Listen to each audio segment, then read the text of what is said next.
তারেক রহমানের বক্তব্যের পর কেউ গণভোটে নায়ের পক্ষে প্রচার চালালে প্রতিহতের হুঁশিয়ারি দিয়েছেন এনসিপি মুখপাত্র আসিফ মাহমুদ সজীব ভুঁইয়া। ক্ষমতার লোভে একটি দল শেখ হাসিনা সজীব ওয়াজেদ জয়কে দেশে ফেরানোর চেষ্টা করছে বলে অভিযোগ তার। শনিবার রাতে টাঙ্গাইলে এক সমাবেশে এসব কথা বলেন তিনি। নির্বাচনী পদযাত্রা নিয়ে ময়মনসিংহ ১১ আসনে এনসিপি ভালুকা বাস স্ট্যান্ড এলাকায় পথসভা। এখানে ১১ দলীয় জোট প্রার্থী যুবশক্তির সদস্য সচিব জাহিদুল ইসলাম তার পক্ষে ভোট চেয়ে যুবশক্তির আহ্বায়ক বলেন, যারা প্ল্যানের কথা বলে তারা ভোট কেন্দ্র দখলের পায়তারা করছে। তারেক রহমানের ধানের শীষ বর্তমান বাংলাদেশে সাপের বিষে পরিণত হয়েছে। এই সাপের বিষ বাংলাদেশে মানুষ প্রত্যাখ্যান করবে। প্ল্যান আছে, we had a plan, I had a plan বলছে না? আমরা বলতে চাই আপনাদের কি প্ল্যান আছে বর্তমানে তা পরিষ্কার হয়ে গেছে। জায়গায় জায়গায় গিয়ে হুমকি দিচ্ছেন, যদি হিন্দুরা ধানের শীষে ভোট না দেয় তাহলে আপনারা তাদেরকে দেখে নেবেন। যদি আপনাদেরকে ধানের শীষে ভোট দেওয়া না হয় 12 তারিখের পরে আপনারা দেখে দিবেন।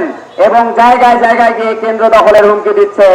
পরে টাঙ্গাইল ৩ আসনের এনসিপি প্রার্থী সাইফুল্লাহ হায়দারের পক্ষে প্রচারে ঘাটাইলে পৌঁছান এনসিপি নেতারা। পাইলট উচ্চ বিদ্যালয় মাঠের সভায় দুর্নীতিমুক্ত দেশ গড়তে ভোট চান শাপলাকলিতে। আমরা যদি দুর্নীতিমুক্ত বাংলাদেশ চাই, আমরা যদি চাই ঘুষ দুর্নীতি এবং এই তরুণ সমাজ যারা আসলে শিক্ষিত সমাজ তারা চাকরি পায় না, তারা স্বজনপ্রীতির জন্য চাকরি পায় না, ঘুষ দিয়ে যাদের চাকরি নিতে হয়, আমরা চাই এই তরুণ সমাজের যাতে একটা পয়সা ঘুষ দিয়ে চাকরি নিতে না হয়। এই জন্য আমাদের গণভোটে হ্যাঁ দিতে হবে। এ সময় নারায়ণগঞ্জে বিএনপি প্রার্থীর প্রকাশ্যে টাকা বিতরণের সমালোচনা করে নির্বাচন কমিশনকে দ্রুত ব্যবস্থা নেওয়ার দাবি জানান এনসিপি মুখপাত্র আসিফ মাহমুদ।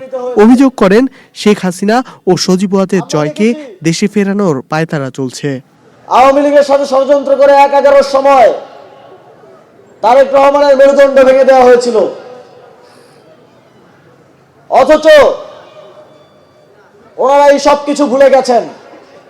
ওনারা ক্ষমতার লোভে এত অন্ধ হয়ে গিয়েছেন যে সেই আওয়ামী লীগকে আবার ফিরিয়ে আনার চেষ্টা করছেন। ঢাকা 15 আসনে ইমাম মুয়াজ্জিনদেরকে খামে করে টাকা পাঠানো হচ্ছে। নির্বাচন আচরণ বিধি স্পষ্টভাবে লঙ্ঘন করে ঘুষ দিয়ে মানুষের ভোট কেনার চেষ্টা করা হচ্ছে।